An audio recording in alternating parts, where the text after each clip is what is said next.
dropping information, losing information, mismanaging information, making it so that it's unfindable after you've used it one time. All of these things damage business. But we don't think about it that way because we think about the computers doing their one thing and the business is something different. It's the same thing. We have to stop screwing up the information.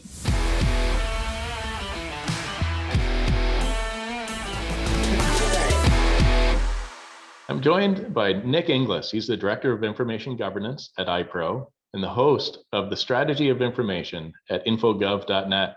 Welcome, Nick. It's really great to talk to you again. It is awesome to be here, Jason. Thank you for having me on.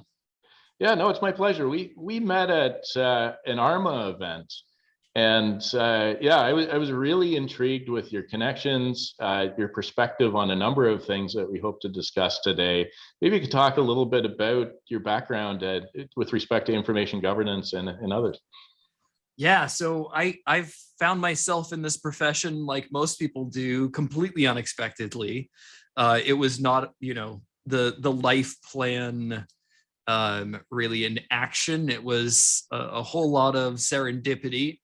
I had a friend who owned a scanning service provider company, a small one in Massachusetts, and I worked there for about a year. And during that time, I built a platform for digital asset management built on the Mac server platform. So that gives you a little hint on how far back we're going, because the Mac server platform hadn't been killed off yet when we released the product, but it was killed off 3 months later after we released the product, which basically killed the entire product. So, love-hate relationship with Steve Jobs, since he killed off the Apple server line and ruined the software that we built.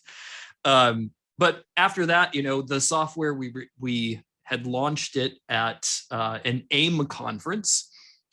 It was us as a small little company next to another small little company, Box.net, who at the time was a small little company and not the behemoth we all know today as Box.com.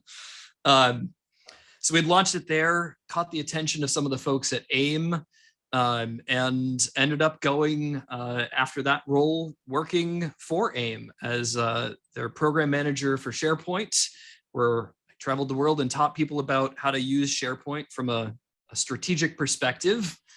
And then you started seeing some of the seeds of information governance at that point. Gartner had put out a definition of information governance, and I thought it was pretty solid. And just thinking through the implications of what information governance was going to become, I thought that's a pretty big opportunity. So when I left AIM, I went off and started a consulting firm with my good friend Jim Merrifield, who is also a great guy in the legal information governance space. We started a small consulting firm, did a little bit of work, built a model for information governance that people started to actually really like. So we thought, actually, hey, people are asking us about this, word of mouth, just, hey, that thing that you did that so-and-so said was really good work. Can I get a copy of that? We thought, Jim and I regrouped and thought, there might be something here, like something bigger happening that's under the surface. So we said, you know what, let's put our stake in the sand on this information governance thing. We think it's going to be big. We think that it's how companies in the future are going to do information. So we started a conference, and we thought in our first year, maybe 50 people would show up. And it was in Hartford. We put it in Hartford thinking there are insurance companies there. They seem to be early adopters of some of the concepts of information governance. Puts us between New York and Boston, Hartford, Providence, that region.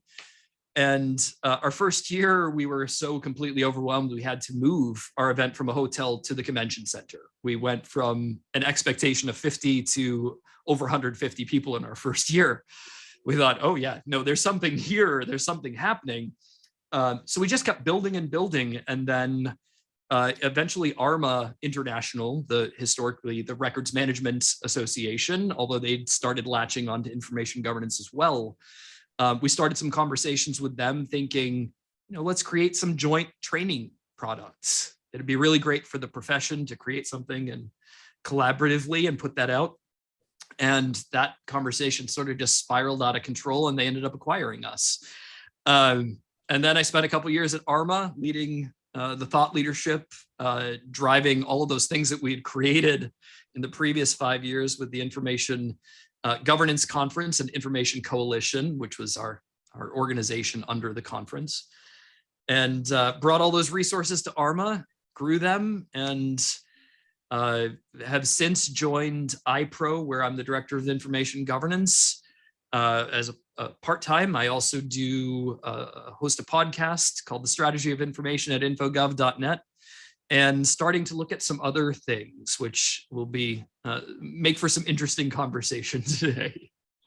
Yeah, and looking forward to that. I'm glad that you kind of started off by touching on how ARMA might be kind of reducing, specifically talking about records management. Obviously, AIM has changed to intelligent information management. It's for us, we're doing a campaign that's called Data Fitness.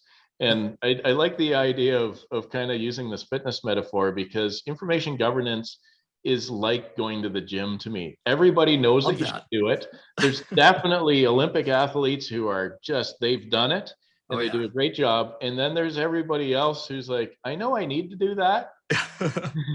And they occasionally go to the track in the neighborhood. Yeah, and it's am I off base, or is that kind of how information governance works? There's experts and there's people, everybody knows you need to do it, but there's various levels of investment and implementation. Yeah, no, completely. And I love that. I love the fitness analogy. It makes a lot of sense, Jason. The other thing is, like, you're working your muscles and you're building something over time. It's not like information governance is something that's like a light switch you can flip on or off. You can't go to the software community and buy information governance. You can buy some tools that help you enable information governance. So it also leads to, what are the incentives that people have to drive information governance in their organizations?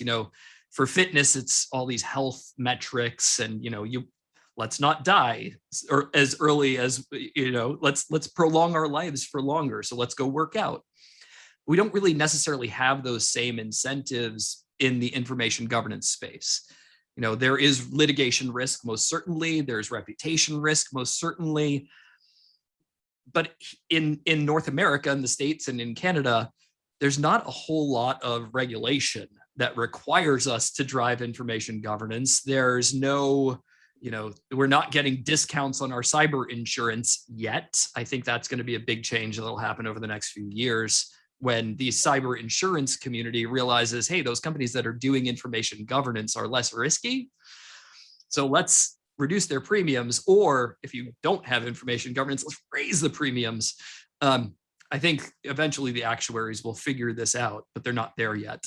But driving the necessity for information governance, I think, is what we need to drive information governance from being, the activity that you fiddle with in the side. You go for a walk around your neighborhood, to stick with the fitness analogy, to something that you need to do. Yeah, and it's the idea of not dying, not getting sued into oblivion because you did a terrible thing, or not having like a Colonial Pipelines where all of your product stops flowing. Like, those are disasters. It's kind of a death scenario, or a bad heart attack scenario for the fitness. But I do like that you're kind of hinting at, with respect to lower insurance premiums, there's also an attractiveness for this. By having a better understanding of your data, you are a more attractive place to work.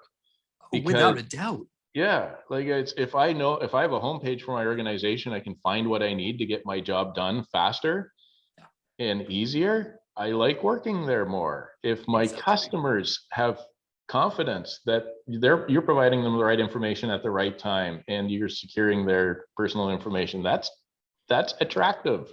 So Yeah. there's less esoteric than let's not die. It is, you are instantly more attractive in the ways that you want to be. And I think that attractiveness increases over time as well. I mean, it's also important to remember this whole information governance thing.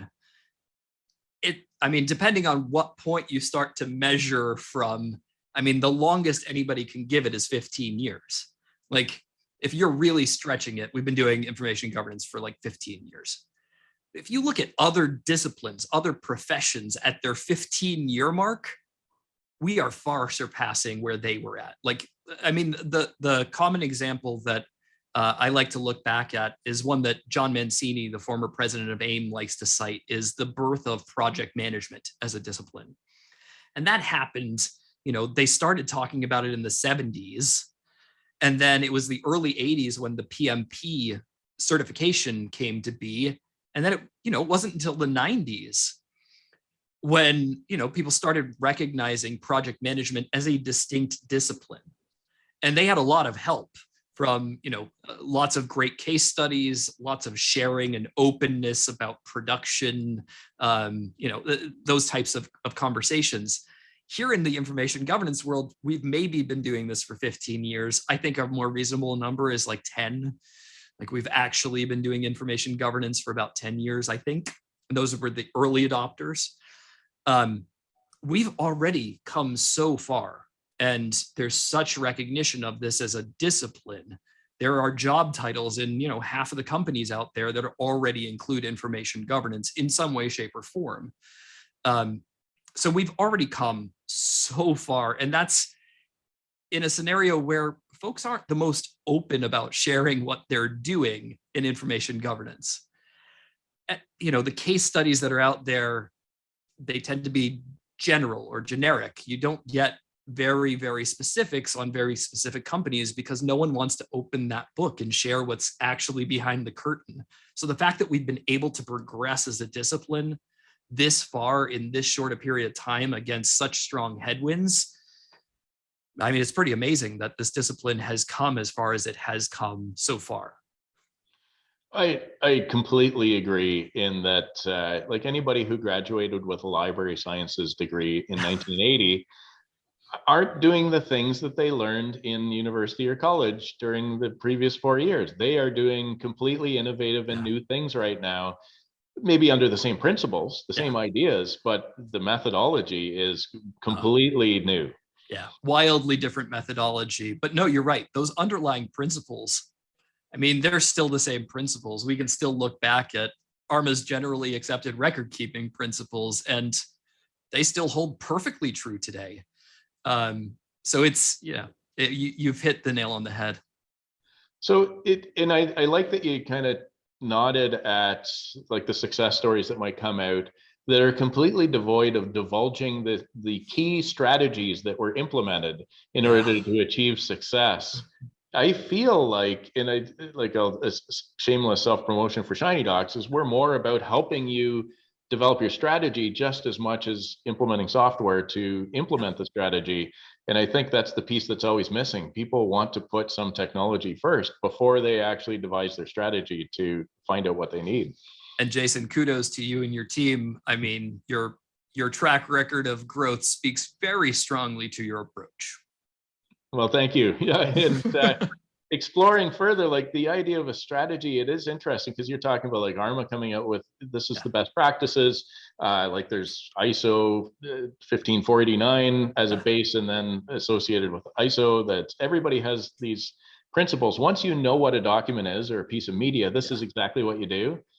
How the hell do you find the information, and how do you have a strategy to make it available to the right people at the right time and dispose of it in a confident way?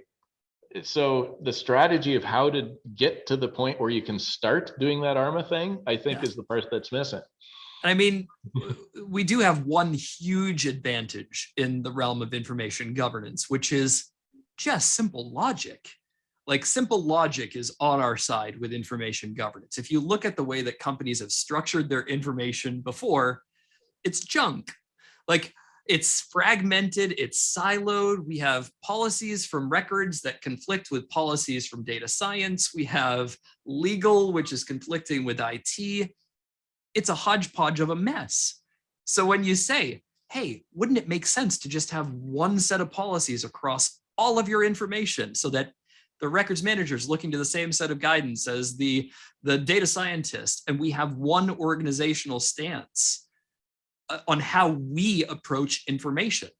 Well, that's just damn logic. It makes it an easy sell conceptually.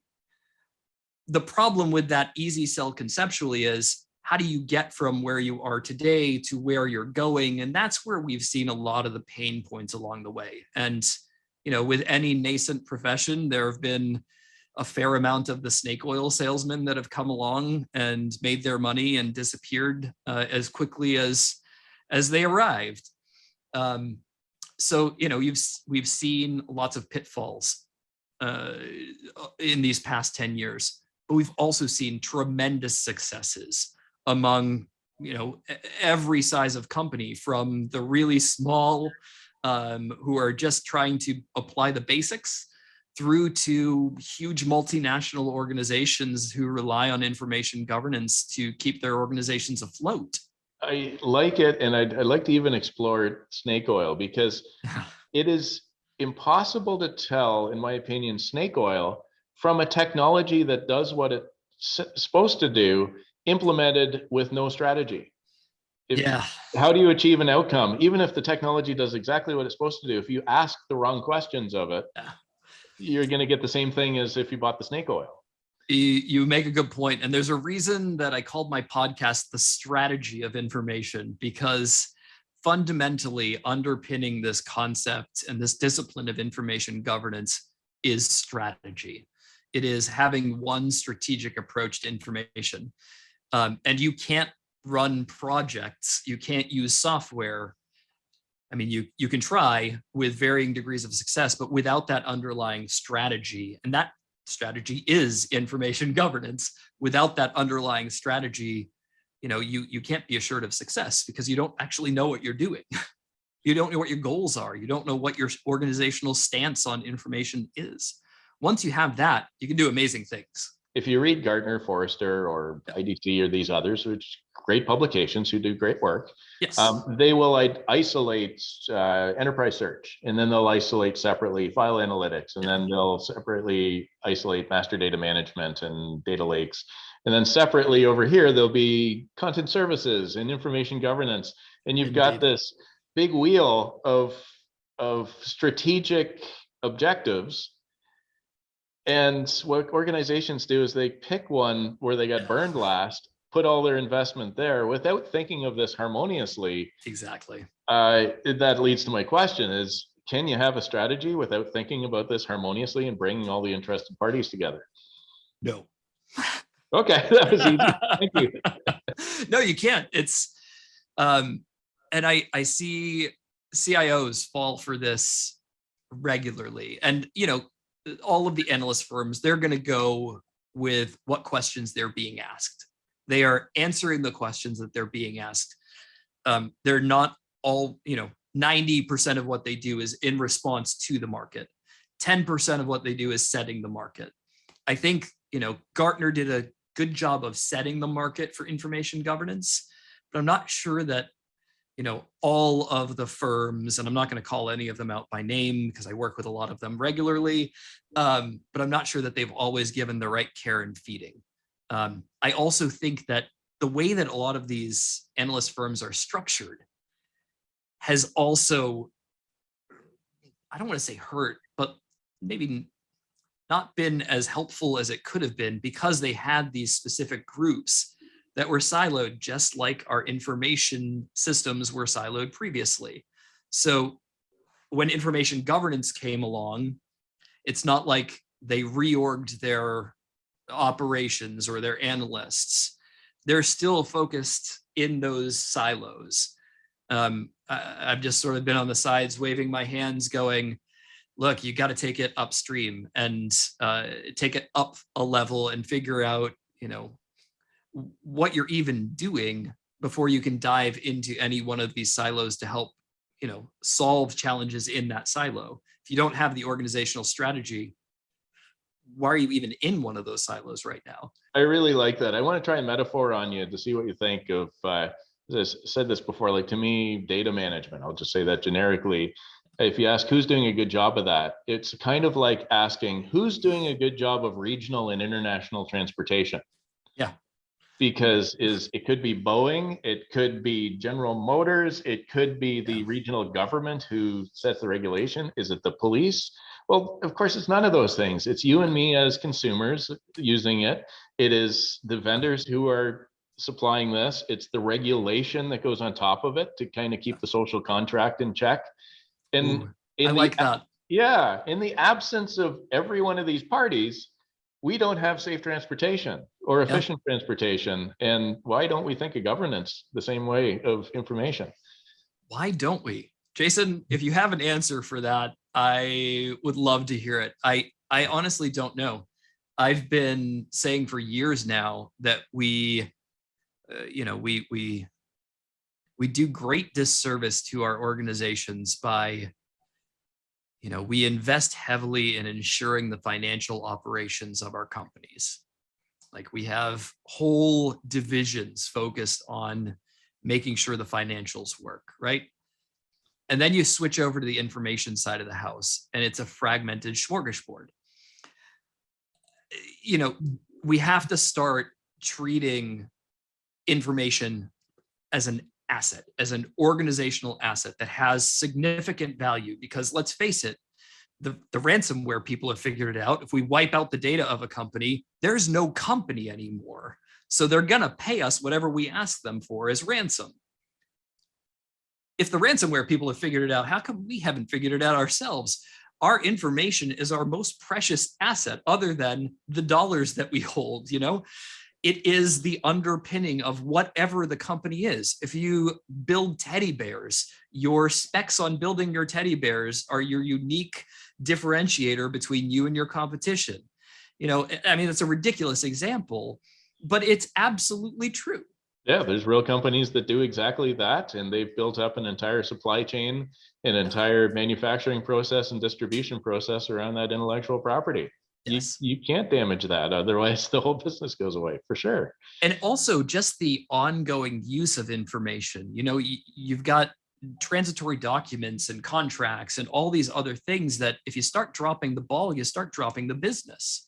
Dropping information, losing information, mismanaging information, making it so that it's unfindable after you've used it one time. All of these things damage business. But we don't think about it that way because we think about the computers doing their one thing and the business is something different. It's the same thing. We have to stop screwing up the information.